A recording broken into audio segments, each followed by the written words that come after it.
محبتك ومعرفتك ولا حول ولا قوة إلا بالله العلي العظيم. وقال المؤلف الشيخ إبراهيم الباجوري رحمه الله تعالى العالم علامة الشيخ إبراهيم بن محمد بن كعب الشافعي الباجوري رحمه الله تعالى ونفعنا به وبعلومه في الدارين آمين يا رب العالمين. Kata pengarang kita mu'alif al-alim al-alamah Syekh Ibrahim al-Bajuri,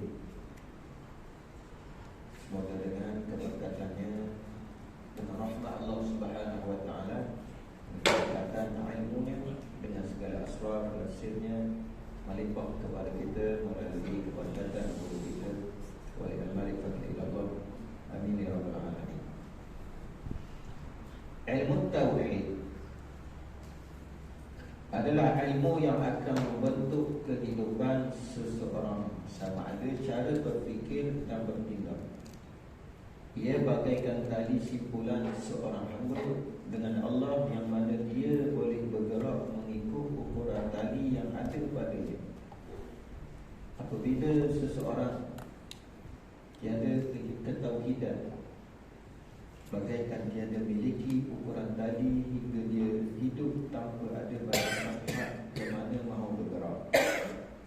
Justru itu syaitan yang akan memainkan peranan sebagai pemegang tali untuknya. Sebelum kita masuk kepada pelajaran tauhid, adalah lebih baik diketahui terlebih dahulu pengertian tauhid, kegunaan dan tujuannya.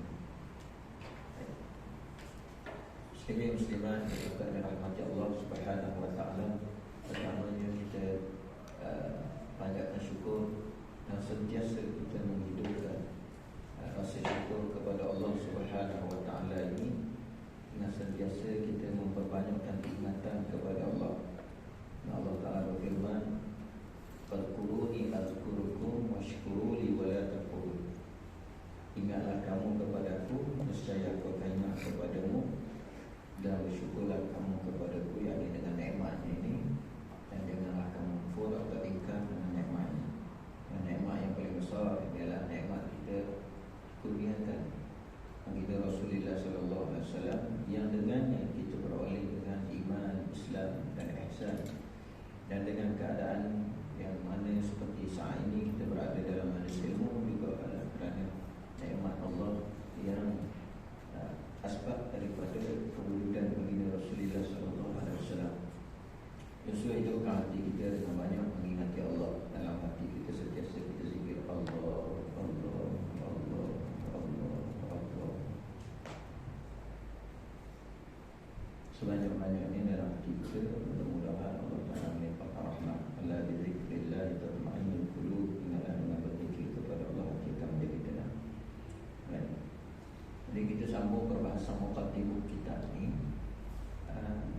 Kemudian pada minggu yang lepas kita telah berbicara berkaitan dengan perkataan Syekh Ibrahim Al-Bajuri rahimahullah taala di dalam kitabnya yang menyebut tentang bahawa ilmu tauhid ini keutamaan bagi ilmu tauhid ini tuan bagi ilmu-ilmu yang lain.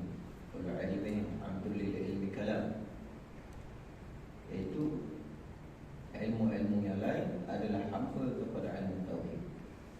Dan tentu sekali tuntutan mempelajari ilmu tauhid itu adalah lebih utama, dan ilmu yang kita pelajari ini telah menjadi ilmu yang menjadi pintu masuk kepada segala ilmu di dalam agama. Jadi ilmu tauhid ini ataupun juga disebut akidah, tersebut nama lain juga ilmu usuluddin, nanti kita akan bahas di dalam mabadi ilmu ini, adalah ilmu yang mana menjadi satu pegangan, ikatan, sebuah akidah ataupun akadah, tambatan ataupun simpulan. Hari hidup kita ni mesti ada ikatan. Ikatan iman kita ialah dengan Allah dan dengan Nabi SAW, dengan perkara-perkara yang disampaikan, yang didengarkan oleh Nabi SAW, yang disebut juga dengan perkara ghaibiyah ataupun perkara sam'iyah, perkara-perkara lain yang berkaitan dengan akhirat, syurga, neraka, kaitan dengan kehidupan, kematian, alam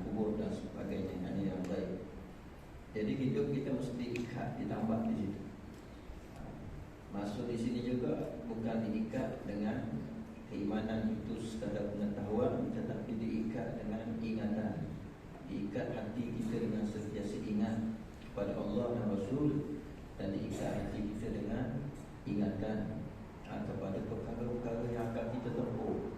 Kematian, bagaimana kehidupan kita nanti di alam kubur, bagaimana kehidupan kita nanti di mahsyar, bagaimana kehidupan kita nanti kesudahan yaumul abadah, wal akhiratu khairun wa abqa, dan akhirat itulah negeri yang kekal abadi, sama ada ke syurga atau ke neraka.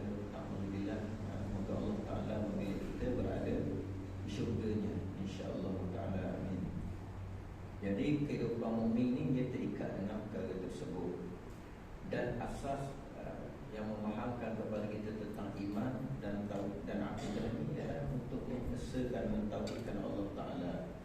Jadi tauhid adalah tujuan kehidupan, mengesakan Allah, membesarkan Allah, mengagungkan Allah. Ini adalah suatu tujuan kehidupan, di mana yang didoakan, Ilahi anta maksudi wa ridhaka matludi. Ya Allah, sesungguhnya Engkau lah yang menjadi tujuan hidupku, dan redha-Mu lah yang kusyari. Itu asas dia. Perjalanan hidup ni, destinasi ataupun tempat yang nak dituju ke Allah. Maka bila kita letak suatu matlamat yang jelas, tujuan yang jelas, maka cara berfikir kita, cara bertindak kita untuk Allah, untuk matlamat. Bila matlamat kerana Allah, maka cara fikir dan bertindak lah sesuai dengan apa yang diredai oleh Allah. Mengikut apa kehendak yang diredai oleh Allah, dan mesti sesuai dengan sunnah Rasulullah sallallahu alaihi wasallam. Itu yang dimasukkan pada pegang yang pertama, pada muslah yang kedua. Kalau kita tidak ada tauhid, kalau kita tidak ada pegangan, maka seolah orang itu hidup yang tidak ada matlamat dan tujuan. Hidup dia cari apa? Maka kita tanya je lah dalam hati kita, hidup sebenarnya mau cari apa? Mau nak apa? Kita tanya dalam hati kita secara jujur. Setelah kita sebut ibadah, kita duduk selepas solat, kita tafakur di masa setelah kita wirid, setelah kita selawat, tanya dalam hati kita. Dalam kelamaan hari demi hari, kita melalui proses tazkiyah, proses penyucian hati, proses mencahayakan hati, maka rohani kita akan memberikan jawapan. Itu dia akan jawab, hidup ini aku mencari Allah, kerana aku dari Allah, aku hidup sekarang ini pun dengan Allah, dan aku akan kembali untuk Allah. Itulah dari Allah, dengan Allah, untuk Allah. Jadi hari-hari kita tanya diri kita cahayakan hati kita, dan dia akan makin menguat dan kejap lagi, teguh lagi, tetap lagi perjalanan. Kita minta sama kepada Allah, ihdinas siratal mustaqim. Ya Allah, tunjukilah kami jalan yang lurus, dan jalan yang lurus itu adalah jalan yang tujuannya kerana Allah, dan jalan yang mana hati itu sudah diikat dengan Allah, diikat, diikut hati, perjalanan hati kerana Allah. Dan orang yang tak ada akidah ni, hidup dia tidak ada tujuan, ibarat perahu yang tidak ada kemudi, tak tahu nak pergi mana. Kehidupan dia, kalau dia seorang yang Allah kurniakan, berikan dia dengan harta benda, tetapi dia tidak hidup untuk Allah, maka harta itu dibelanja kepada selain daripada Allah. Kalau dia orang yang memiliki apa pengaruh, ataupun dia ada orang, dia ada pengikut yang ramai sebagainya, jika hidup dia bukan kerana Allah, orang yang ikut dia pun tak akan dia tak akan membawa orang yang ikut dia itu kepada Allah. Dan apa saja biarkanlah. Jadi kalau bila begitu, maka yang menjadi peranan yang main dalam hati dan perasaan dia, pemikiran dia, ialah syaitan, tipu daya syaitan. Yang ini kita tahu, musuh yang tidak pernah lalai untuk terus memusuhi kita dan menghasut kita. Kita tak nampak dia, tapi dia nampak kita. Maksudnya dia sentiasa dalam keadaan kita tidur pun dia jaga, dalam keadaan kita jaga, dia tetaplah dalam keadaan siap-siap untuk terus menggoda kita, menghasut kita, melarikan hati kita, masuk pemikiran kita. Untuk hidup kita ni bukan untuk Allah. Hidup kita ni untuk kesenangan duniawi, untuk tujuan nafsu kita, untuk tujuan selain daripada Allah. yang akhirnya dia akan berjaya untuk menyesatkan kita daripada mentauhidkan Allah Subhanahu Wa Taala. Alhamdulillah. Jadi setelah kita faham kedudukan tauhid ini amat perlu bagi kita, maka kita kena tahu beberapa asas yang berkaitan dengan ilmu tauhid ini, supaya apabila kita masuk dalam pelajaran tauhid, kita jelas, kita terang kenapa dan semestinya kita kena belajar ilmu tauhid ini. Baik. Pertama, ilmu tauhid dia panggil 10 perkara. Kalau dalam kitab-kitab Turas, kitab-kitab Turas ni kitab-kitab tradisi pembelajaran ulama kita dulu, kitab pondok ataupun kitab-kitab dalam aliran Ahlussunnah wal Jamaah ni, dia panggil mabadi'. Mabadi' ni perkara-perkara dasar. Dia ada 10 sini Kalau kita tengok muka surat kedua dan sehinggalah muka surat yang keempat, 10 perkara situ. Pertama, ilmu tauhid. Kedua, nama-nama ilmu tauhid. Ketiga, martabat dan kelebihan ilmu tauhid. Keempat, faedah ilmu tauhid. Kelima, sumber ambilan ilmu tauhid. Keenam, penyusun ilmu tauhid. Ketujuh, dasar perbahasannya. Dan ke-8, hukum belajar dia. Dan ada beberapa perkara lagi yang kita dah tambah sikit di sini, selain daripada manfaat dan kebaikan dia. Tadi ada lagi 10, ada lagi 2 lagi, itu kelebihan dan keutamaannya serta matlamat akhir. Hukum mempelajarinya semua masukkan. Hukum belajar dia, kemudian tambah 2 lagi kelebihan dan keutamaannya dan matlamat akhir dia. Baik. Itu mabadi' dia.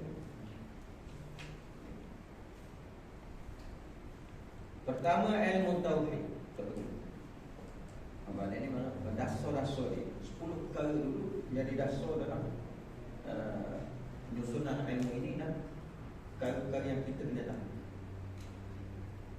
Ilmu tauhid adalah ilmu yang membahas masalah ketuhanan untuk menetapkan semua kesimpulan kepercayaan agama dengan dalil yang mantap dan meyakinkan.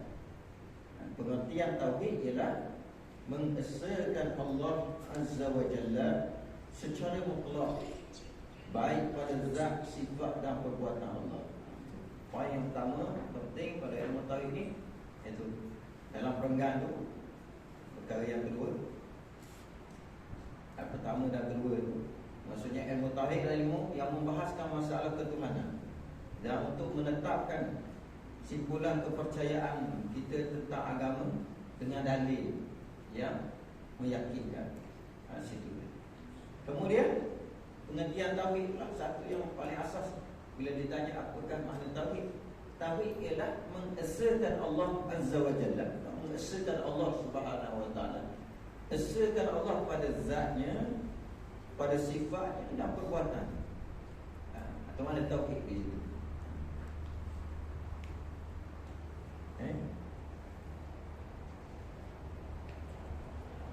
Mengesahkan Allah Ta'ala pada zat, pada sifat dan pada af'al.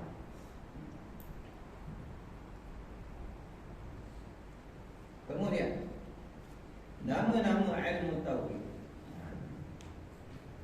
Nama-nama ilmu tauhid. Nama-nama lain ilmu tauhid ialah ilmu kalam. Ilmu kalam, usuluddin, ilmu ma'rifat, ilmu aqidah dan fiqh al-akbar. Ada beberapa nama lain lagi. Jadi jangan kita keliru pula. Maksudnya kita kata kita ngaji ilmu tauhid, kita tak ngaji ilmu usuluddin.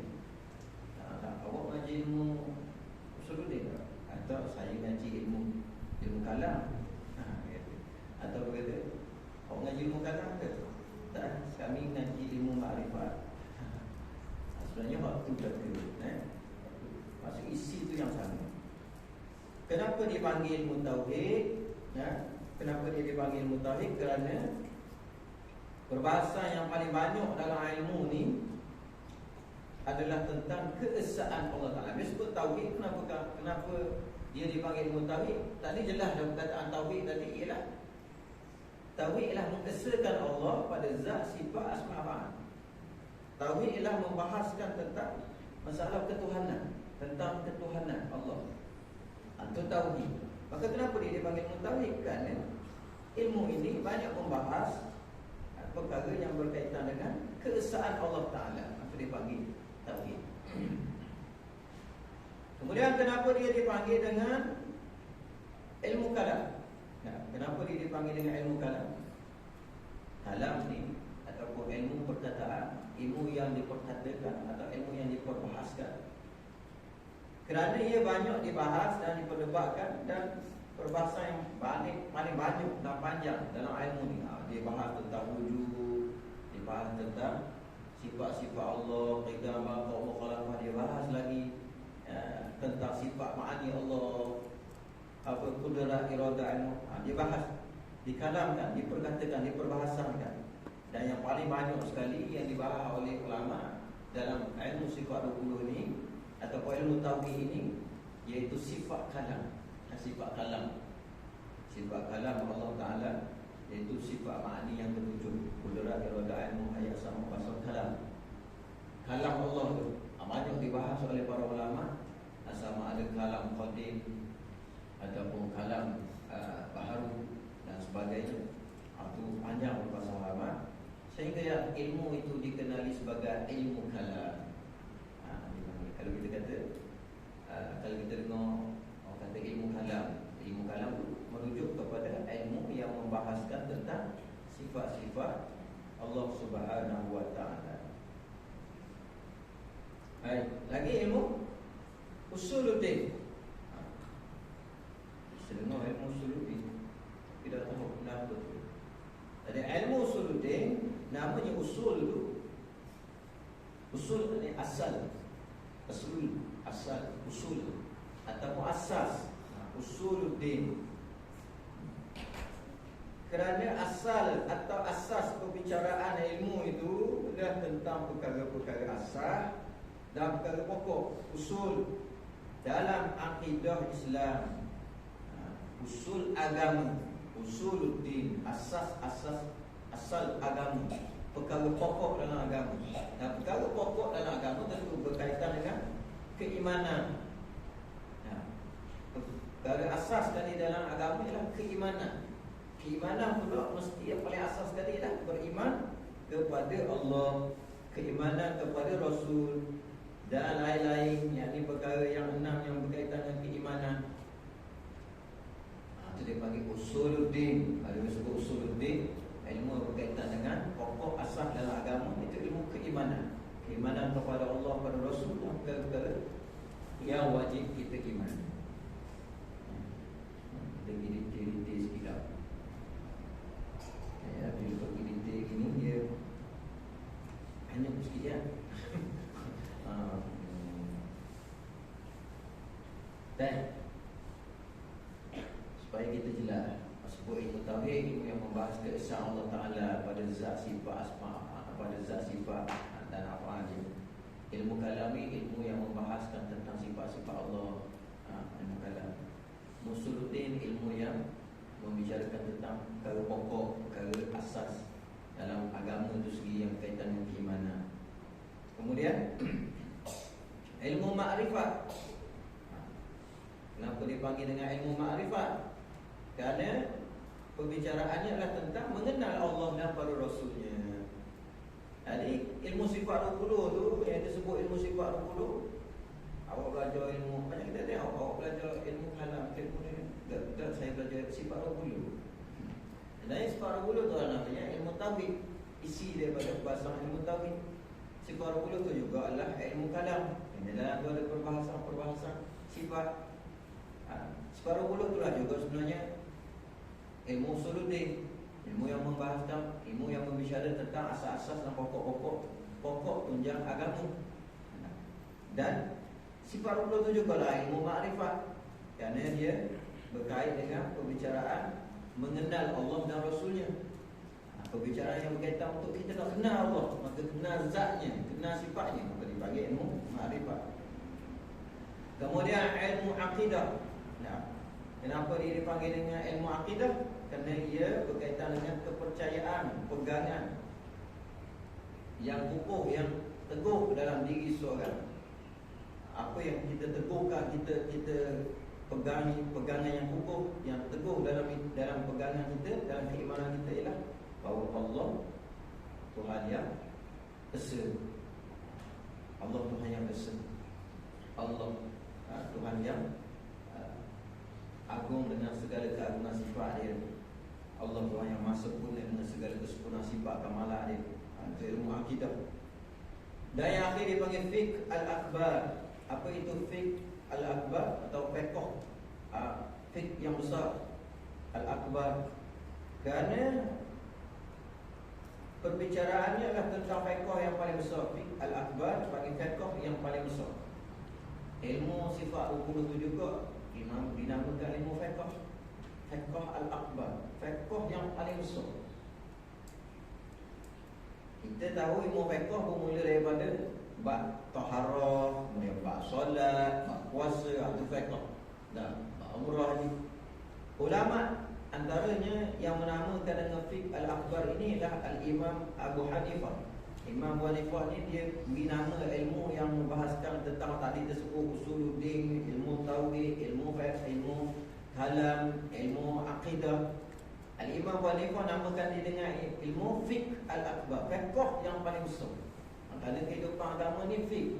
Ada fiqh yang paling besar kali ialah inilah fiqh al-akbar. Kerana dia membahas tentang asal prinsip agama, usuluddin yang berkaitan dengan ketuhanan, kerasulan dan perkara-perkara wahid. Tiga. Jadi sebab apa disebut dengan fiqh al-akbar, fiqh yang paling besar, kerana dalam perkara fiqh yang paling besar ni dibahaskan berkaitan dengan ketuhanan, kerasulan dan perkara-perkara gaib dan sam'iyah. Jadi tiga kan? Uluhiyah, nubuwah, sam'iyah. Tiga yang terkandung di dalam namanya fiqh al-akbar. Baik. Dan yang kedua, martabat dan kelebihan ilmu tauhid. Martabat dan kelebihan ilmu tauhid. Kedudukan. Jadi ilmu tauhid adalah ilmu yang paling mulia kerana ia berhubung dengan zat Allah Azza wa Jalla dan Rasulnya Sallallahu Alaihi Wasallam. Di martabat dan kedudukan ini, setelah kita tahu pengertian tarikh ilmu tauhid, kita tahu nama-nama lain di dalam ilmu tauhid ini yang disebut, maka kita nak tahu kedudukan dia, martabat dia. Bila kita tahu suatu ilmu tu kedudukan dia pada taraf ini, barulah kita sungguh dan kita rasa memang layaklah bagi ilmu ni dan menjadi suatu keutamaan untuk kita belajar ini. Jadi ilmu tauhid adalah ilmu yang paling mulia kerana ia berhubung dengan zat Allah Azza wa Jalla dan Rasulnya Sallallahu Alaihi Wasallam. Memang di dalam dunia ini banyak sekali ilmu yang berkembang. Selain daripada ilmu tauhid, banyak ilmu. Tapi bila kita sebut banyak ilmu, satu benda yang kita kena faham setelah kita ngaji, kita mula melangkah dalam pelajaran tauhid ini, kita pegang betul-betul kalam Syekh Ibrahim Al-Bajuri ini, kullu ilmin abdun li ilmil kalam. Ni adalah dia punya key point dia, anak kunci dia dalam perjalanan ilmu, supaya kita tak tertipu daya. Imam Ghazali kata orang alim dia kena tipu daya ilmu, orang abid dia kena tipu daya dengan ibadat, orang banyak harta dia kena tipu daya harta, orang kedudukan dan pangkat dia kena tipu daya kedudukan dan pangkat, orang yang ada pengaruh dia kena tipu daya pengaruh. Nah, kedudukan apa ni semua tu akan diuji oleh Allah Subhanahu wa taala. Lebih lagi kita fokus ini itu orang yang alim, orang yang ada ilmu. Dan kita juga mungkin termasuk dalam orang yang ada ilmu. Ilmu-ilmu yang lain lah. Tak, maksudnya Mungkin kita tak alim dalam ilmu agama, tapi kita menjadi orang yang pakar ataupun yang ahli dalam bidang itu. Tukang jahit dia pakar dalam tukang jahit. Orang tukang pembangunan dia jadi pakar dalam hal pembangunan. Orang perniagaan dia jadi pakar dalam. Jadi ilmu dia tu yang menjadikan dia itu ahli ataupun profesional dalam bidang dia tu. Kita kena ingat bahawa ilmu itu adalah hamba kepada ilmu tauhid. Tinggi mana ilmu yang kita ngaji itu, kita cikgu ke, kita apa ke, tetap ilmu kita itu adalah hamba kepada ilmu tauhid. Dia tetap kita nak kena bawa tahu kedudukan ilmu yang ada pada kita, bahawa tetap dia taraf dia hamba. Lagi mana ilmu tauhid itu tidak ada pada diri dia, tetap dia tak akan terpandu dalam ilmu kepada Allah Subhanahu Wa Taala.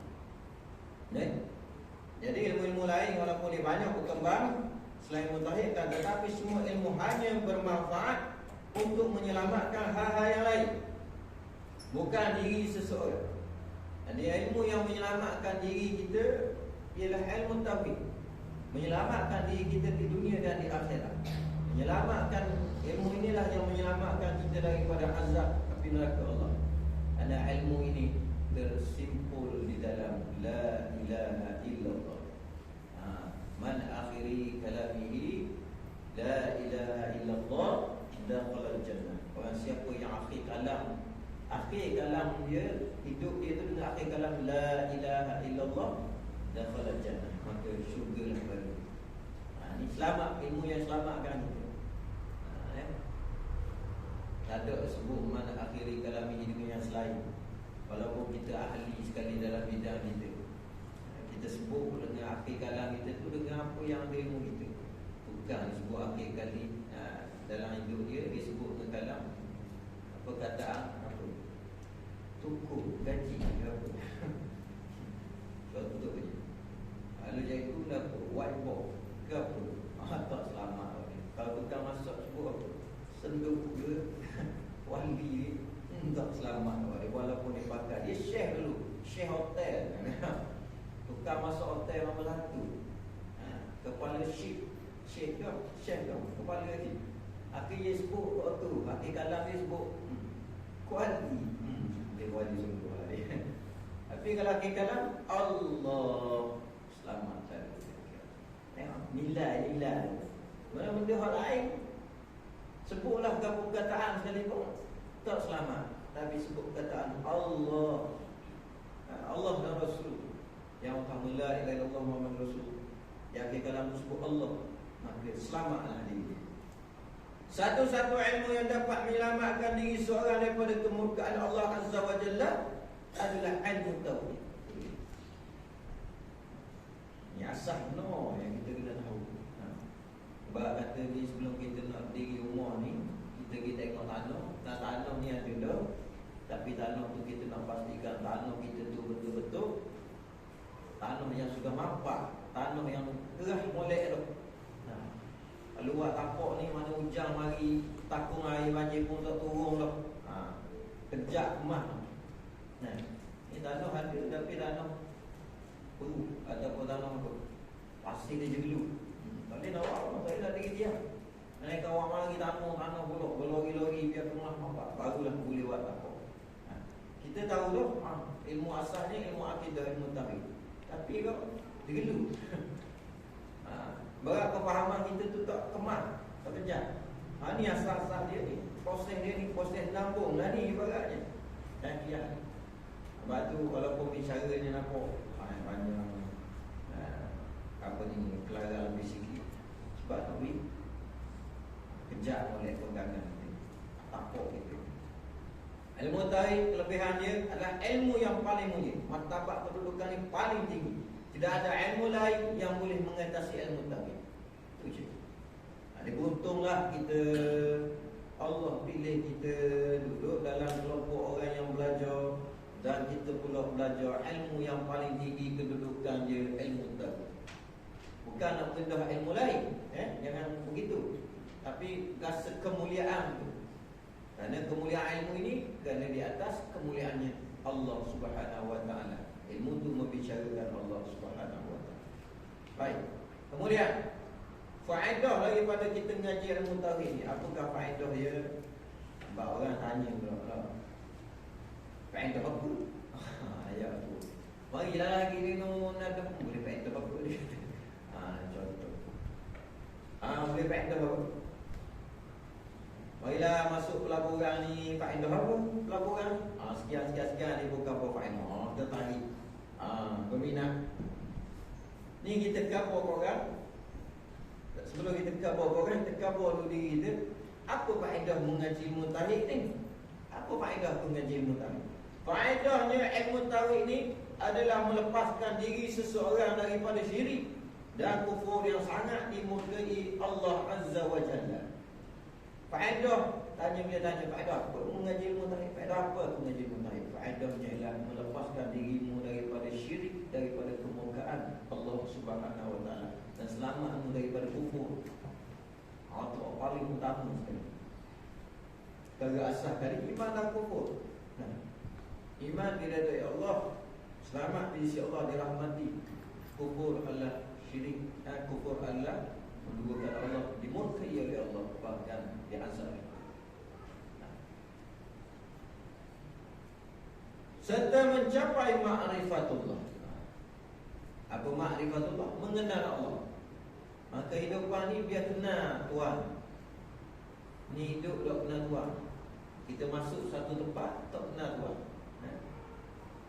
Selalunya kita masuk, kita pergi satu rumah, atau satu tempat, kita tak kenal Tuhan.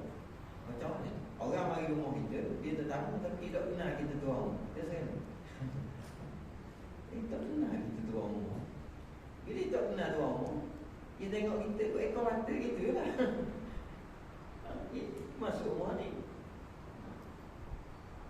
mari orang kawan dia ajak mari satu tempat majlis, tapi tak kenal tuan, tak diperkenalkan tuan. Jadi tuan, bila ramai tengok itu tukang ngakak ni, salah seorang tuan juga dia ngakak. Dia layan. Mengasihkan ada tuan tu. Kita mengasih orang. Tuan. Muncul terima kasih. Ada jadi tak terima kasih asal. Siap order, siap garuk gitu. Ada kiah dia. Jadi kita duduk sini kan, kita kenal Tuhan kita. Kita mari sini, kita bertamu sebagai tetamu Allah SWT. Bukan tetamu di bumi haramai saja. Kita tengok kita tetamu Allah lagi Mekah, di Madinah tetamu Allah. Itu satu istilah. Sini pun kita bertamu juga sebab semua ni adalah hak milik Allah. Semuanya kepunyaan dia berlaku. Ni. Jadi faedah daripada ilmu tauhid ini, kita dapat kenal Allah Ta'ala. Kita kenal diri kita ni siapa, kita hamba. Kita kenal kedudukan kita ni, apa yang ada dengan kita ni, apa kedudukan pinjaman semata. Ini kita kenal benda tu. Bila kita kenal barang yang ada dengan kita ni, maka kehidupan kita ni dapatlah melepaskan kita daripada syirik. Pertama tadi syirik khafi, tadi syirik jali, syirik besar. Syirik berkaitan dengan menduakan Allah pada zat, sifat, af'al dia. Dan syirik yang satu lagi dipanggil syirik khafi, syirik yang tersembunyi, syirik dalam diri kita. Syirik ini hanya boleh dibersihkan, hanya boleh terlepas dan terhindar daripada kita apabila kita mencapai ma'rifatullah. Kalau tak mencapai ma'rifatullah, hati itu ada syirik kita. Kalau kita kena kenal, kenal kata diri kita ni siapa. Dan itu biasa kenal tak aku siapa. Ya orang kata kita ataupun kita kata orang. Kenal tak aku ni siapa.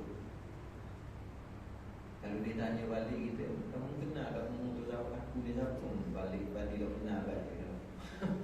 Balik tanya, kita apa Allah belaka. Kita tukar langit ni ada ayat matilah maknanya. Kita tukar langit nak pergi luar ni. Habis kadang-kadang kita pun pergi 5 bintang ke, pergi warung tepi jalan ke, warung berpisah tepi jalan ke. Habis cekal sini je. Apa benda yang agak kita? Nah, ni proses-proses cukup masa dia, ada keluar dia gipak dia pula. Itu dia. Benda sangat. Kau makan hotel dengan bintang yang tak hang sebulan ni dah lebih. Supaya kau makan beli pisang tu biarlah. Itu nilai kita. Bila kita tahu kedudukan. Dan ilmu ni mencapai kita ma'rifatullah dengan dalil-dalil yang kukuh. Dalil yang kukuh ni maksudnya dalil naqli, dalil Al-Quran dan hadis Nabi SAW, dan juga dalil akal yang berhad, iaitu dalil tentang ciptaan-ciptaan Allah. Dalil akal ni, akal tu menghukum di atas ciptaan Tuhan. Benda. Sehingga membawa kepada kejayaan dengan kebahagiaan di dunia dan akhirat.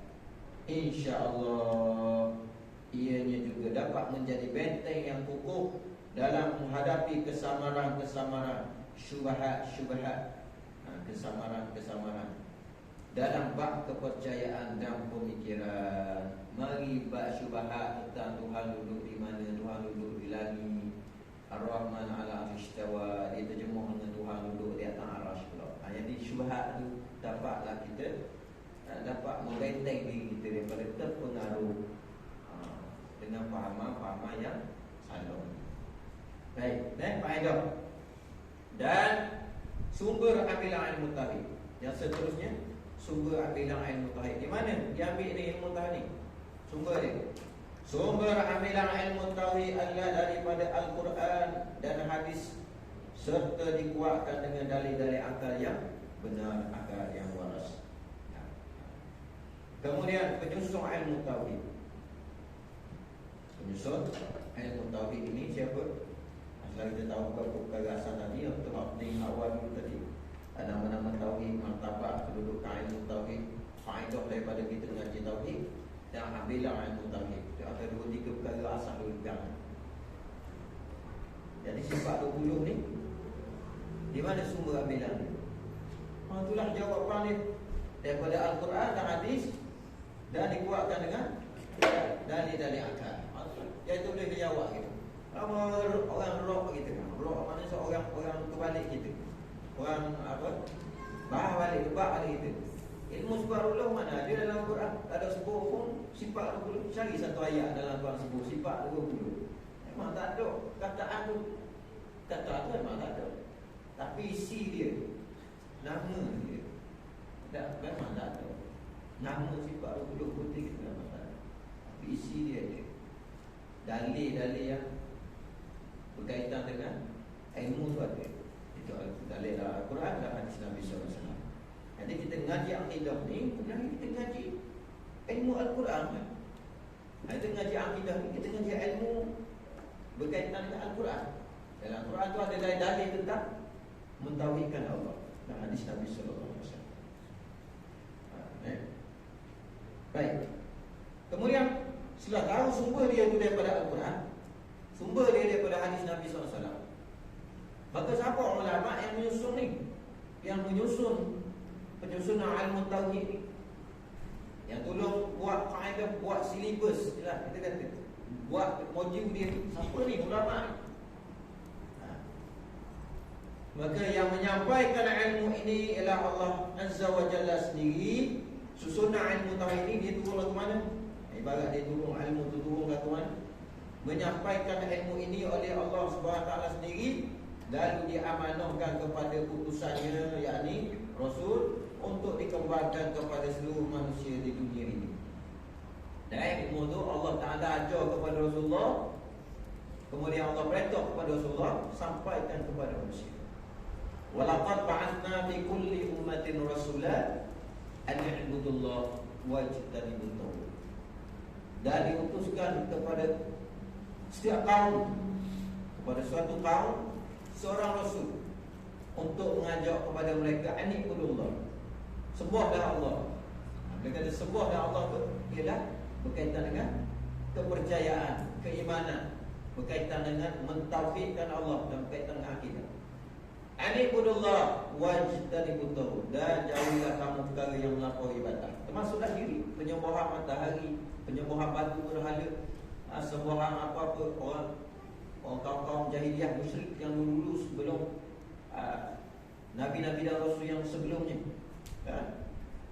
semua Majusi, semua Hapi dan sebagainya, itu semua melampaui batas. Sebab tu dia hantar Nabi kabur. Ilmu tauhid ni, ilmu itu belajar ni, ilmu para Nabi dan Rasul. Dan ilmu ni tak berubah, dia panggil ilmu muqtamah, ilmu yang tetap daripada start zaman Nabi Adam, kemudian Nabi Nuh, Saleh, sapalah Nabi Ibrahim, Nabi Musa, sapalah kepada Nabi kita Muhammad sallallahu alaihi wasallam. Tetap ilmu ni tak berubah. Tauhid mengesahkan Allah Ta'ala pada zat sifat af'al, tak syirik Allah Ta'ala, tak menduakan Allah Ta'ala, tak berubah. Jadi tetap daripada awal penciptaan Allah sampai ke akhir. Ini ilmu tauhid. Pada kedudukan itu satu yang mulia. Ada pun ilmu fiqh, ilmu-ilmu berkaitan dengan ibadat, berubah mengikut syariat yang Allah Ta'ala turunkan kepada Nabi-Nabi sendiri. Berubah syariat Nabi Adam, syariat Nabi Ibrahim, syariat Nabi Musa, syariat Nabi Sulaiman, Nabi Daud, dan syariat Nabi kita Muhammad SAW adalah syariat yang paling sempurna. Itu kena jelas. Wah, punya mengaji ilmu tauhid, ilmu Nabi Adam dulu. Agak selain semangat dia tu, hebat dia. Luar biasa belajar ilmu ni. Ilmu Nabi Adam tu Adam itu dulu. Kan? Ni dah tahu dulu kan ni rasa ngaji ilmu ni sebab belum. Kamal orang ngaji ilmu tasawuf. Buku kitab besar-besar. Tapi tak bawa kita mencapai ma'rifatullah, ataupun tak bawa kita kenal bahawa tentang sifat-sifat Allah Ta'ala yang mulia, yang agung. Tetap makna ini. Baik, tidak memperendah mana ilmu lain, tapi nak cerita kedudukan. Penyusun dia, Allah Ta'ala turun sendiri mengamanahkan, menyampaikan ilmu ini kepada Nabi dan Rasul melalui apa yang Allah Ta'ala sunahkan kepada Rasul itu, diutus di sampaikan melalui malaikat Jibril, wahyu dan sebagainya.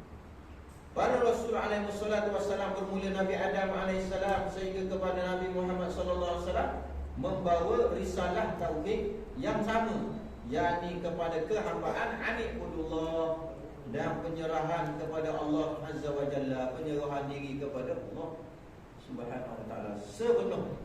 Hidup kita ni kita nak serah siapa? Itu soalan juga tadi. Bila telah tanya, aku ni hidup aku ni nak apa? Aku cari apa? Hidup aku ni aku nak apa? Aku cari apa? Aku nak serah aku, diri aku ni pada siapa? Itu semua soalan-soalan yang kita bertanya dari itu sudah dia jawab. Hidup aku ni nak binti, aku cari binti, aku nak senang, aku nak musuh, aku nak ini, aku nak ini. Dan aku nak suruh dia, aku nak suruh dia kepada orang kaya, macam-macam. Itu kalau orang tu lama dia gitu. Aku nak suruh dia kepada toket so, kepada keparak so, orang tu boleh jadi keparak kata. Penyambung mesti serahkan dirinya kepada kepala penyambung. Ada orang nak penyambung seorang ni kena serah diri dia pada masuk kepada kepala penyambung 40 penyambung. Barulah dia boleh menyambung. Rupiah dia. Ada serah siapa diri kita? Serah pada Allah dan Rasul lah. Tu je. Akhir kali kita apabila kita surrender dah, tak nak buat benda dalam kehidupan kita ni, Allah Rasul je. Serah dia. Ya Allah, nak buat apa dah? Ya Allah. Barulah terwujud. Dia kata masa mu tak boleh buat benda ni yang baru mu panggil aku, ya Allah, ya Allah. Masa mu rasa mu ni gagah, mu ni kuat, mu ni mampu, mu tak ingat. Kita dengan rasa keupayaan kita, pada hakikat kita tak halang semua. Jadi ulama yang terawal yang menyusun ilmu tauhid dengan manhaj Ahlus Sunnah wal Jamaah. Manhaj ni satu sistem, satu perjalanan sistem Ahlus Sunnah wal Jamaah secara lengkap dan diikuti terus sepanjang zaman adalah dua orang ulama yang menjadi ulama yang dipanggil imam mazhab tauhid dalam Ahlus Sunnah wal Jamaah ini, iaitu pertama Imam Abu Hasan Al-Asy'ari rahimahullahu ta'ala, dan seorang lagi tokohnya Al-Imam Abu Mansur Al-Maturidi rahimahullahu ta'ala. Ini dua orang. Kemudian kita pernah dengar nama-nama ulama-ulama mazhab kita. Al-Imam Abu Hanifah, Imam Malik, Imam Asy-Syafi'i, Imam Ahmad bin Hanbal. Ni imam-imam kita ni, empat mazhab imam ni, dia dikenali dalam mazhab fiqh. Walhad, dia juga adalah ulama yang dirujuk bukan pada fiqh saja, usuluddin, dalam bab tasawuf. Al-Imam Abu Hanifah, dia seorang tabi'in. Dia anak murid pada sahabat Nabi, dan anak murid dia Imam Abu Hanifah. Imam Abu Hanifah ni tak dah dengan Nabi sallallahu alaihi wasallam, tak dah dengan Nabi. Dia dah dengan sahabat. Dia antara anak murid sahabat. Jadi dia bukan pakar, ahli, dia ulama, dia soleh, dia wali dalam perkara fiqh saja. Semua ilmu agama dia tempat rujuknya, dia adalah mazhab. Tapi dia tidak dikenali sebagai, tidak di label, disenalai sebagai ulama mazhab berkaitan dengan tauhid. Sebab masa itu tidak ada macam mana boleh lahirnya Imam Abu Mansur Maturidi, Imam Abu Asy'ari ini sebagai tokoh ulama tauhid. Kerana ketika itu di zaman dia, jadi kita baca biografi dia, tahu kat mana kedudukan zaman Imam Abu Asy'ari dan Imam Abu Mansur ni.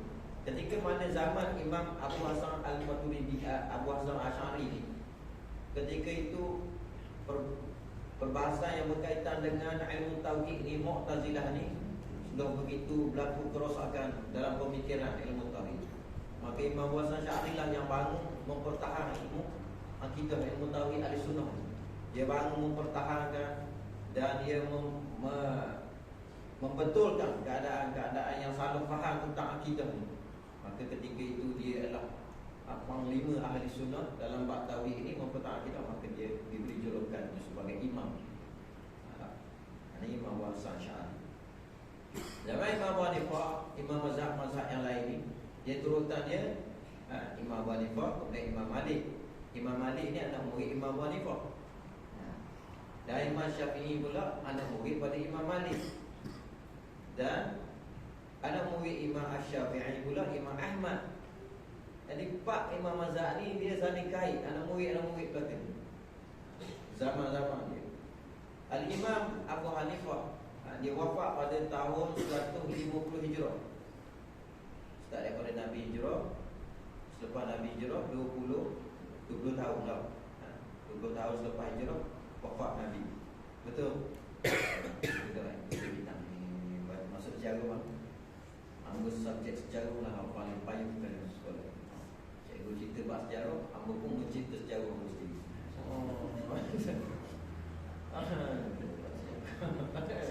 Ada lagi sejarah. Mengingat tarikh, mengingat namu-namu, mengingat tempat.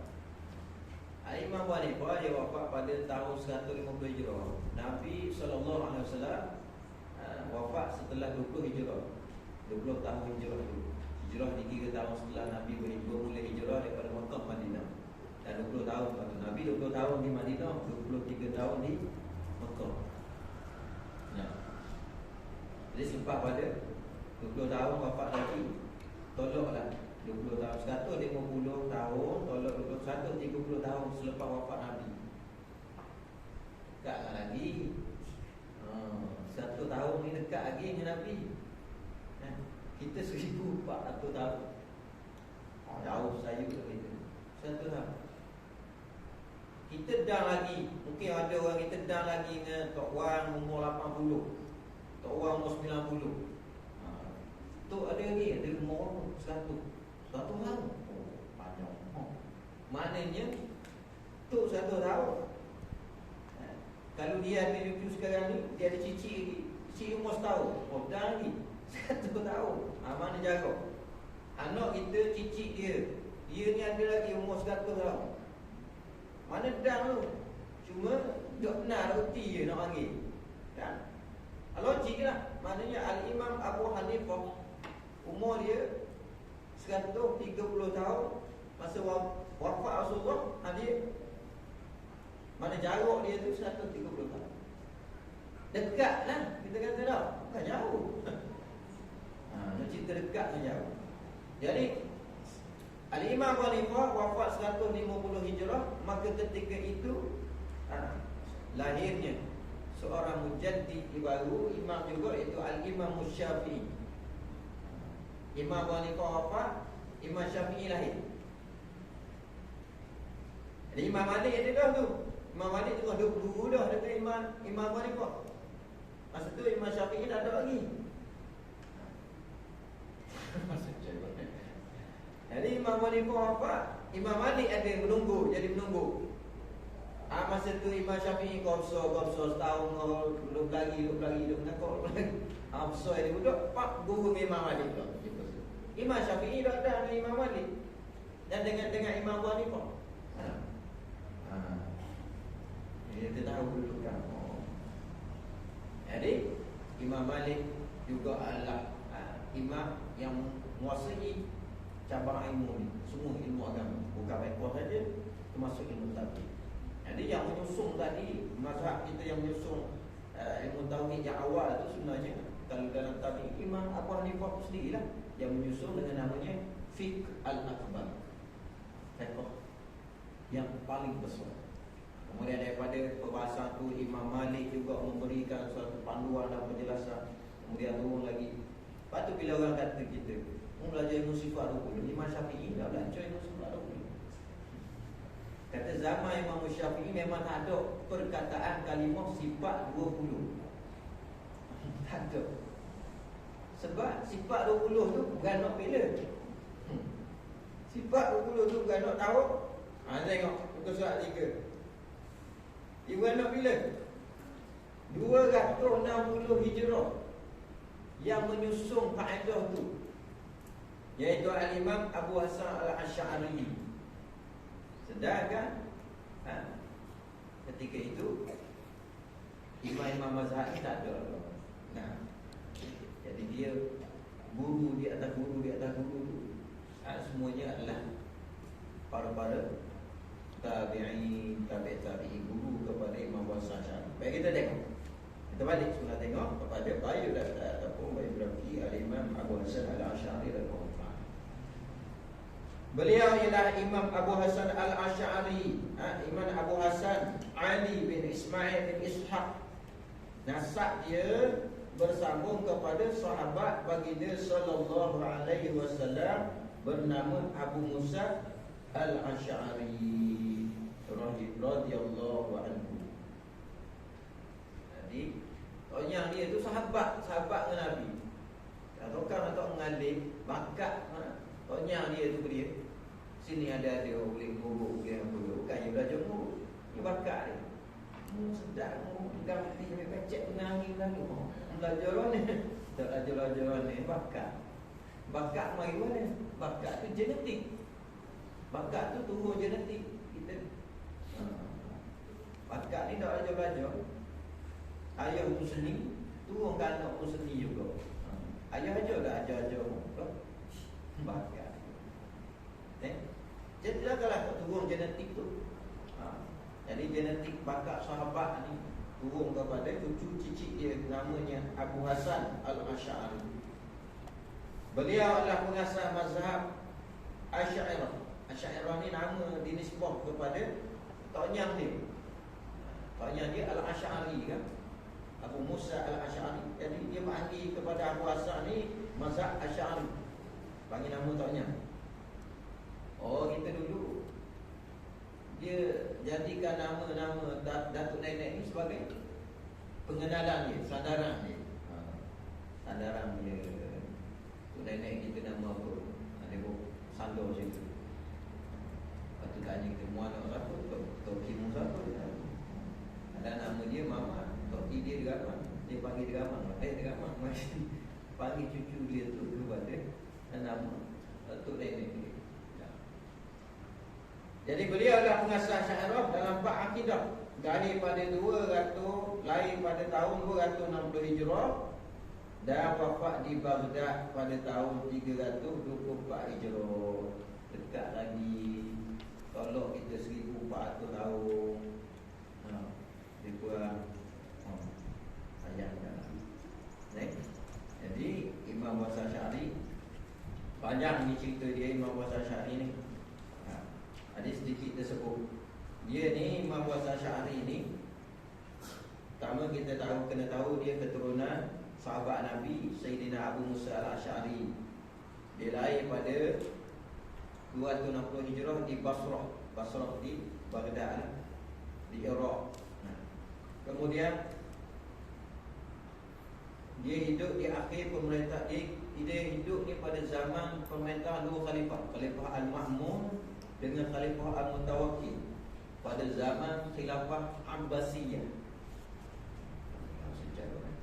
Selepas daripada Khilafah Umayyah atau Muawiyah, kemudian Khalifah Abbasiyah, lepas Khalifah Abbasiyah Khalifah Osmaniyah. Dan ni ada khalifah lah. Dan ni khalifah demokrasia.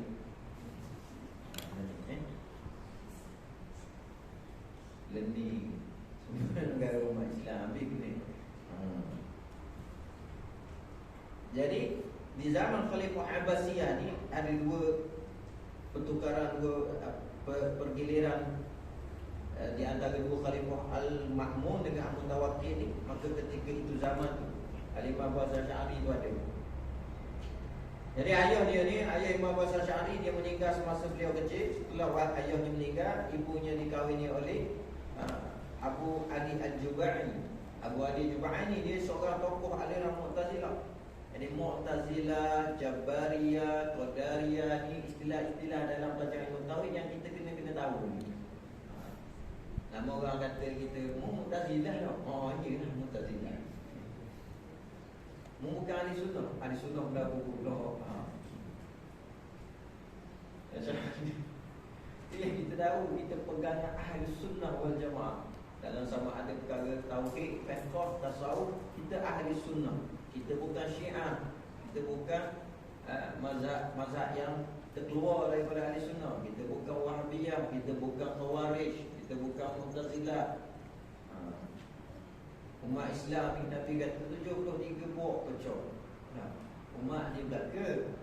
Tapi sebab itulah kita tak boleh mentakfirkan, tak boleh kata kafir kepada saudara Islam yang masih mengucap dua kalimah syahadat, syahadu an la ilaha illallah, syahadu anna Muhammad Rasulullah. Walaupun mazhab dia berbeza, walaupun pegangan tu ada sedikit berbeza, kita jangan takfirkan dia. Apatah lagi pegangan politik yang berbeza. Mu biru, aku hijau, mu orang, aku kelabu. Merah yang tinggal mana?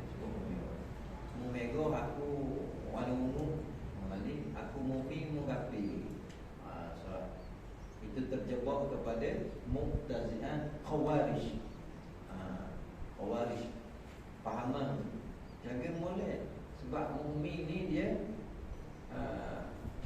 orang beriman ni dia ruhama bainahum, dia bagi. Mereka berkasih sayang sesama mereka. Adillatin 'alal mu'minin, 'izzatin 'alal kafirin. Adillah ni maka dia berkasih sayang kepada lembut dengan sesama mukmin. 'Izzatin. 'Izzah ni dia tunjukkan kepada kehebatan. Dia tunjuk tegak dia dengan orang kafir. Ini sifat dia. Kita jangan hukum sahabat kita walau berbeza politik. Jangan beri ke akidah. Kata mengaji bab akidah ni tak ada masuk ni. Biru, kelabu, merah orang tak ada masuk. Tapi kalau mengaji bab merah, kelabu orang ni, dia pergi setagang kau akidah. Dia tidak setagang ikut tu. Akal dia? Kau ni? Syurga. Dia tidak setagang kau tu. Mari hukum Quran ni. Lain ni boleh. Yang ke boleh. Mana? Oh kita. Syurga. Mari heki hukum kau tu. Fatwa mana ni? Akidah hukum tu perkara fiqh, ni perkara akidah. Akidah selagi mana dia tetap dalam pegangan tidak mensyirikkan Allah, la ilaha illallah, dan dia benar adalah mengatakan Rasulullah adalah Rasulnya, ikutannya, maka dia adalah saudara kita. Saudara kita. Soal pegangan itu khilaf di dalam perkara mereka, yang masing-masing punya keyakinan, masing-masing jawablah di hadapan orang nanti. Lagu mana. Baik, jelas situ kan. Kita jadi orang yang bawa kasih sayang.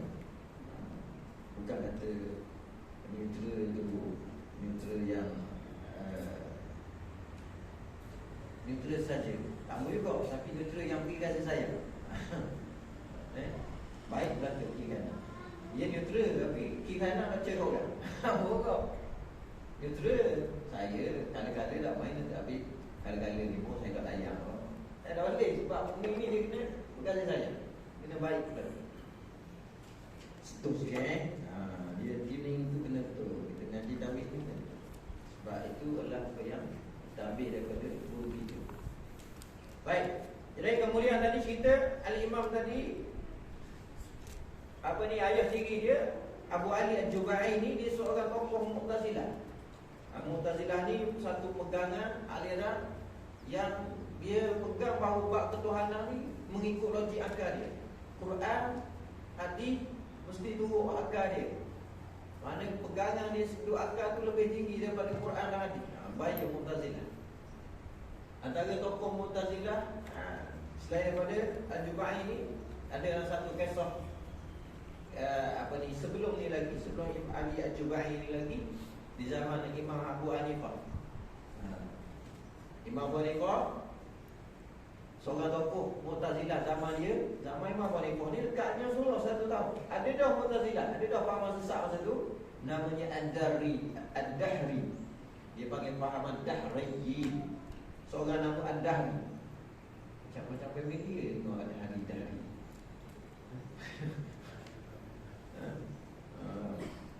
Ad-Dahri.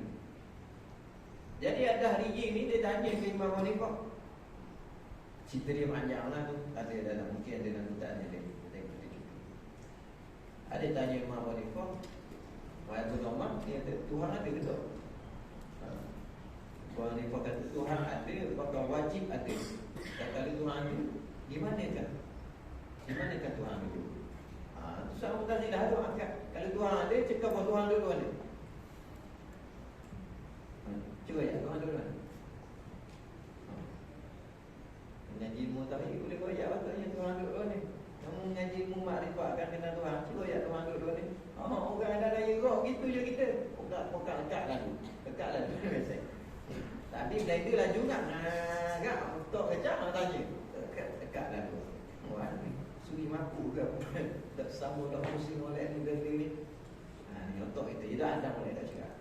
Kalau kita kejap dan teguh dah ngaji, kalau dia tanya Tuhan duduk mana, maka kita jawab lalu. Maha suci Allah daripada bertempat. Tuhan tak ada tempat macam makhluk. Maknanya kejap ada kita boleh jawab.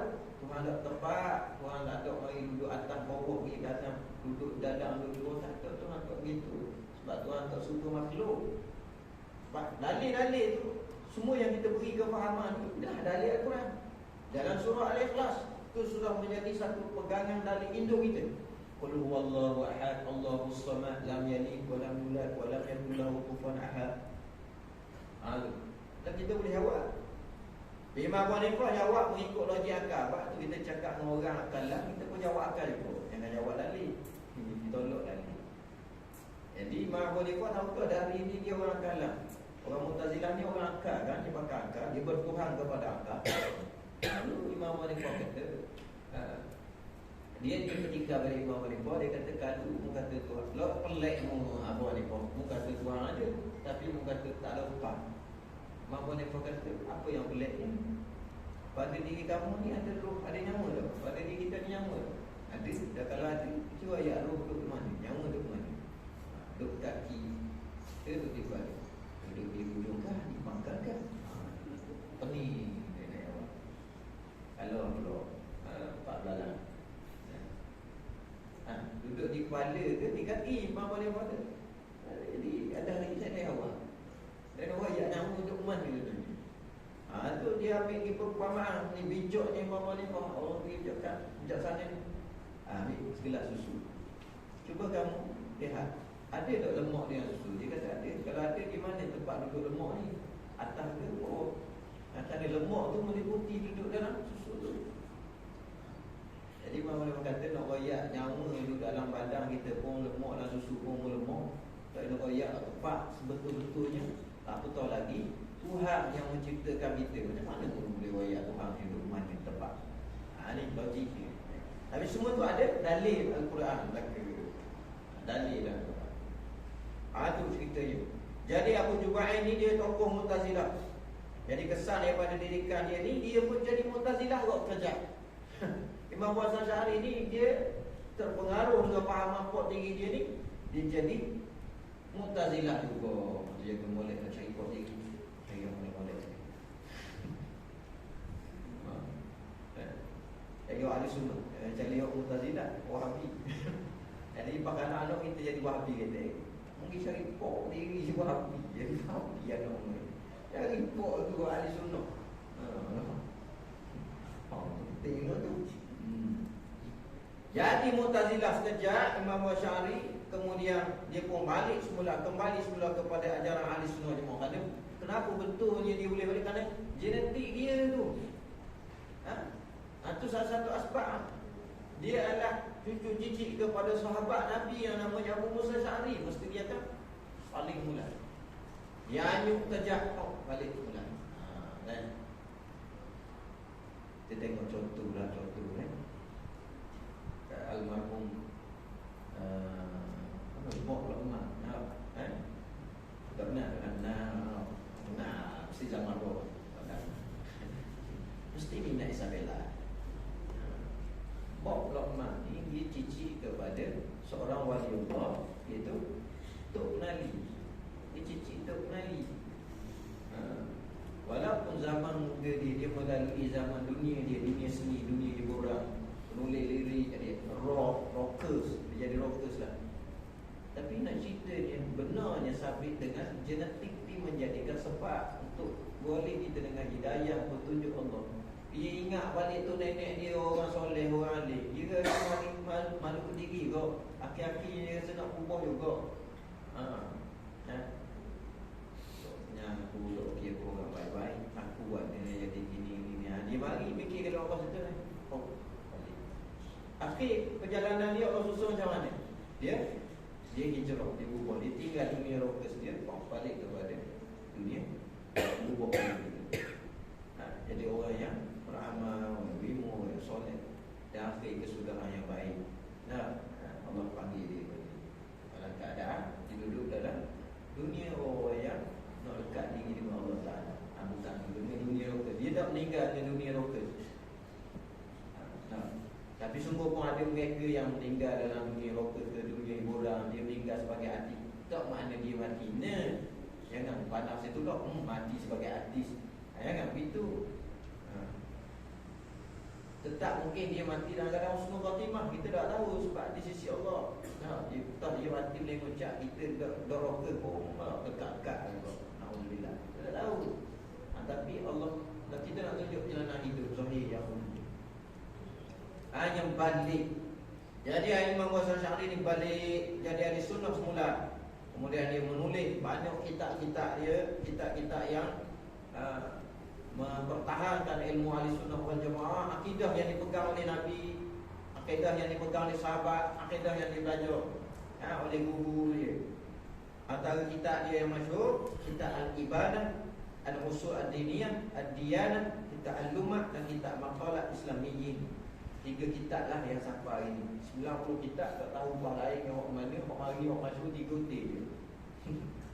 Dan saka 3 gote je. Orang lain dalam sipang lah saka. Dan 3 gote talang-talang maga dalam sipang. Orang lain habisnya jual lah ke maga musim mahal. Anak dia jijik. Pakai steker maga pun ni jual juga. Saka orang. Kacik-kacik gambir siri pun habisnya jual cucu. Dahaga mahal.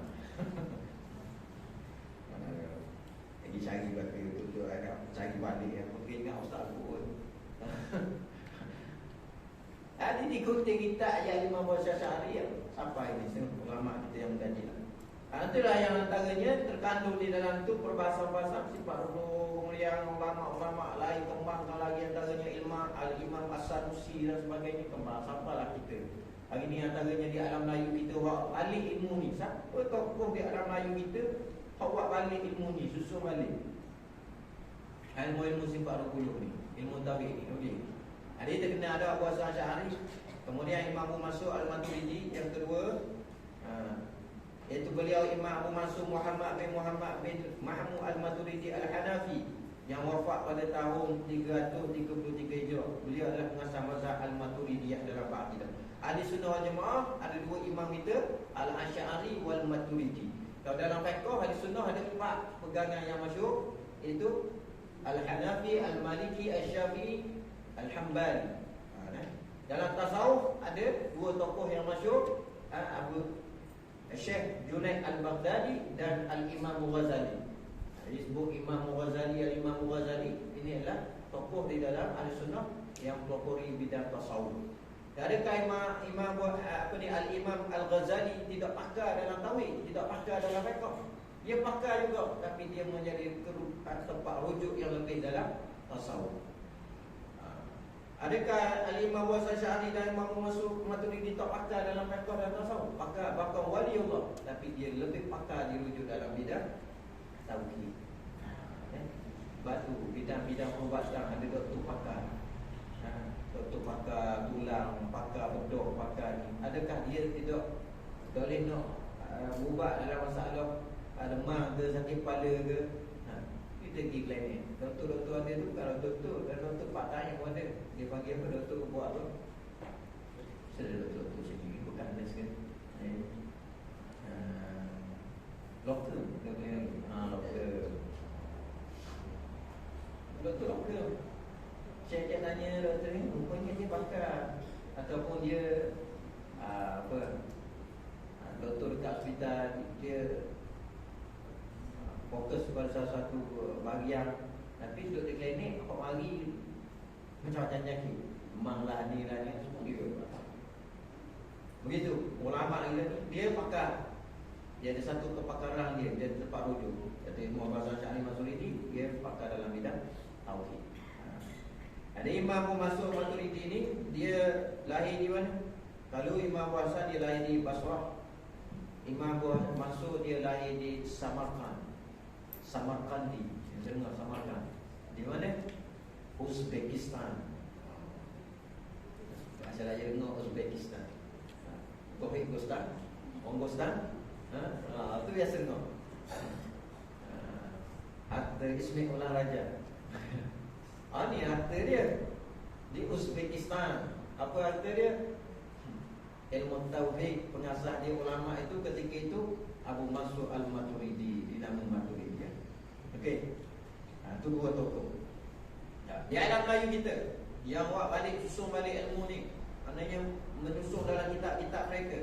Antaranya ulama kita yang paling awal, tentu sekali ulama Terengganu kita, iaitu Syekh Abdul Malik Tuqulamanis. Ada dalam kitab dia yang menyusun tentang perbahasan ilmu tauhid separuh itu. Syekh Abdul Malik Tuqulamanis ni tahun 1600 hingga tahun 1700 Masehi. Awal lagi. Lebih kurang 100 tahun je pada era Melaka. 15 tu 1500. 16 tahun 1600 lainnya Tuqulamanis. 100 tahun kaki Tuqulamanis. Tuqulamanis dengan kita 300 tahun lebih. Selepas era Tuqulamanis, kemudian turun generasi kedua Syekh Daud Al-Fatani. Syekh Daud kita di Petani rumah ni. Bukan Syekh Daud segar mari. Syekh Ahmad Fatani. Lagi ulama-ulama Melayu kita sekiranya ramai lagi. Syekh Duyung juga Fatani. Tuk Bayar lagi. Macam-macam tuk lah. Macam-macam tuk lah.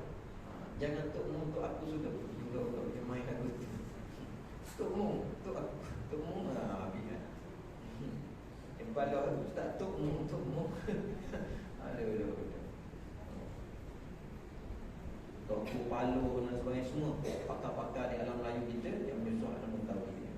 Dan baik. Kemudian dasar perbahasan ilmu tauhid. Ilmu tauhid membicarakan perkara yang berkaitan dengan perbahasan pertama, perbahasan tentang Allah Azza wa Jalla, iaitu ilahiyat. Saya sebut tadi tu awal tadi, ilahiyat, iaitu tentang apa yang perkara yang wajib, mustahil dan harus bagi Allah Azza wa Jalla. Yang kedua, perbahasan tentang para Rasul alaihi wassalatu wassalam, iaitu disebut perkara nubuat, iaitu tentang apa perkara yang wajib, mustahil dan harus bagi para Rasul alaihi wassalam. Yang ketiga, perbahasan tentang perkara yang dipedomankan, yakni sam'iyah, perkara-perkara yang hanya diketahui melalui sumber wahyu. Itu maksud dia sam'iyah. Tengok bawah tu disebut sam'iyah, ghaibiyah. Perkara gaib, sam'iyah ni perkara gaib, perkara yang didengarkan kepada seorang itu melalui Rasul, melalui sumber wahyu. Sam'iyah ni ialah yang berkaitan dengan yang mana akal tidak mampu menetapkannya tanpa didasarkan oleh wahyu, seperti hari kebangkitan, syurga, neraka, sebagainya. Itu semua sam'iyah. Akal tak dapat menetapkannya. Kita boleh dengar cerita tentang syurga, kita boleh dengar cerita tentang hari kiamat, tapi kita tak dapat, akal tak dapat mencapai sebenar di hari akhirat tu kan. Akal tak dapat nak mencapai. Tapi beriman dan percaya melalui sam'iyah yang didengarkan kepada kita oleh Nabi SAW, kepada sahabat, kepada tabi'in, sampailah perkara itu kepada kita hari ini, termasuk dia dalam perkara keimanan. Dan tu dalam muka iman yang 6 ni dia ada 3 ni: ilahiyah, nubuat, sam'iyah. Akal tak dapat mencapainya. Ketuhanan, pertama beriman kepada Allah, itu ilahiyah. Dan bila masuk perkara yang kedua itu beriman kepada Rasul, nubuat. Yang ketiga, malaikat, kitab, hari kiamat, qada dan qadar. Itu dah sam'iyah. Malaikat tu tak pernah tengok, akal tak boleh nak menetap bagaimana malaikat ni, tak pernah tengok, hanya dikabarkan. Beriman percaya kewujudannya, dia adalah makhluk Allah, yang ditugaskan oleh Allah dengan satu tugasan-tugasan ni. Bahkan di kiri kanan kita ada malaikat. Tapi akal dah mikir macam mana kalau malaikat besar macam ni, duduk mau rempeh dia kata. Tapi itu akal tak dapat. Tapi kita beriman, kita percaya. Begitu juga dengan syurga, dengan hari kebangkitan, hari kiamat, kematian sebenarnya. Hukum belajar. Apa hukum dia kita belajar ilmu ni? Hukum mempelajari ilmu tauhid ialah fardu ain bagi setiap orang yang mukallaf, baik lelaki dan perempuan, dengan sekurang-kurangnya mengenal apa yang wajib, mustahil dan harus bagi Allah Azza wa Jalla dan para Rasul alaihi wassalam. Ini fardu ain. Fardu ain artinya perkara ni wajib atas kita ngaji. Kalau kita tak mengaji, tak lepas atas kita, maka hukum dia dosa lah atas kita. Fardu ain ni dituntut oleh syarak. Allah Ta'ala tuntut atas kita dengan satu ketetapan syarak. Mukallaf ni maknanya seorang yang sudah mukallaf, dia memenuhi 4 syarat mukallaf ni. Apa syarat mukallaf? Pertama, baligh. Yang kedua, berakal. Yang ketiga, sampai seruan Islam kepada dia. Kalau dia duduk dalam hutan, ada orang mari kabur Islam dia, dia sign dulu, tu dia jadi tazim dulu. Tazim balik tak tazim? Salah. Balik lah. Tak. Nasib seruan Islam siapa ada dia? So, orang duk menyeru dia, duk menyusu, duk didik, duk apa? Duk mengasuh dia dulu. Maka jadi lagu tu. Berakal tau. Berakal. Berakal ni maknanya tahu. Tahu mana baik, mana buruk. Berakal mula dengan memayyi daripada kecil tu. Memayyi dia tahu. Sebab memayyi lagi. Tahu mana hak najis, hak buruk, hak baik, hak bersih. Terimpalah berakal sampai seruan Islam kepadanya. Dan yang keempat, ciri dia selamat daripada dan pekak. Jadi buta dia pekak, dia pair dia, pasangan dia dengan bisu. Betul? Pair dia dengan pekak, pekak dengan buta. Pekak dengan buta.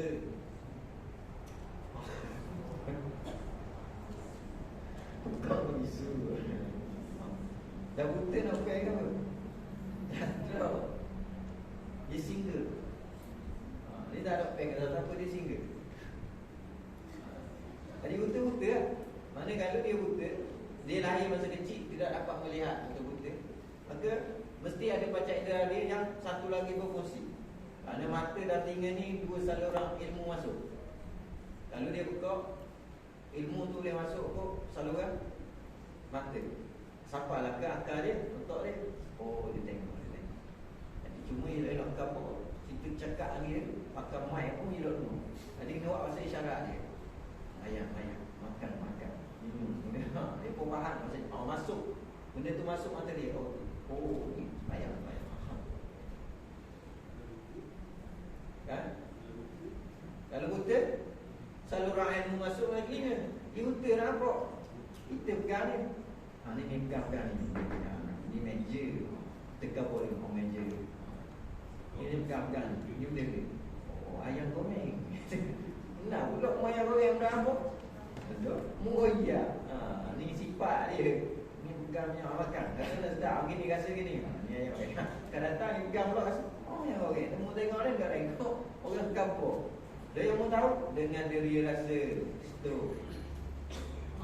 Gini. Minyak ini ni pegang apa lagi molek ni crispy yang mau. Crispy. Tahu yang mau gini. Pegang pula dia tengok apa. Dia. Jadi salah satu daripada ni, kalau dia cacat, anggota ni salah satu, maka dia masih lagi mukallaf. Dia buta tapi dia tidak pekak, maka dia mukallaf. Dia pekak tapi dia tidak buta, dia masih mukallaf. Tapi dia dua-dua ada. Dia buta, dia pekak. Ilmu nak masuk mana? Cuba ya. Kalau dari cik tu, dia buta, dia pekak. Ilmu dia nak masuk mana? Ada. Kita pernah tanya. Kita pernah tanya orang tu kita dulu. Tu ada ke tu? Masa tu sebelum mengaji gini, ada tak orang buta, orang pekak? Amang. Tak baca. Bagi kita buta pekak hati ya. Hakiki tu hakikat. Ni buta pekak zahir. Pernah tanya. Tu kata ada tak menafikan Allah Ta'ala tu mampu nak cipta tak? Ada orang lain tapi dah hidup lama. Dah hidup lama. Logik. Ada dah hidup lama. Mungkin dia lahir tu dia pekak, dia buta. Dah hidup lama. Macam mana dia nak hidup? Nak berfungsi? Tak. Oleh bayar. Jadi syukurlah dengan nikmat mata dan telinga hari ni ada Tuhan beri. Gunalah untuk ni. Untuk kenal Tuhan. Itu nak ayatnya. Untuknya ada mata telinga hari ni pilih kenal Tuhan. Orang tak ada mata dan telinga tak boleh nak kenal Tuhan. Kita mukallaf. Empat syarat dia mukallaf. Orang yang berakal, baligh, berakal. Orang yang berakal dan sampai umurnya. Orang yang balik berakal dan sampai seruan Islam kepadanya dan tidak cacat anggotanya, pekak dan dulu. Itu mukallaf. Maka wajib atas dia belajar ilmu fardu ain. Kalau tidak, maka berdosalah dia. Sallallahu alaihi wasallam. Ni habis berkaitan dengan mabadi' muqaddimah ilmu tauhid.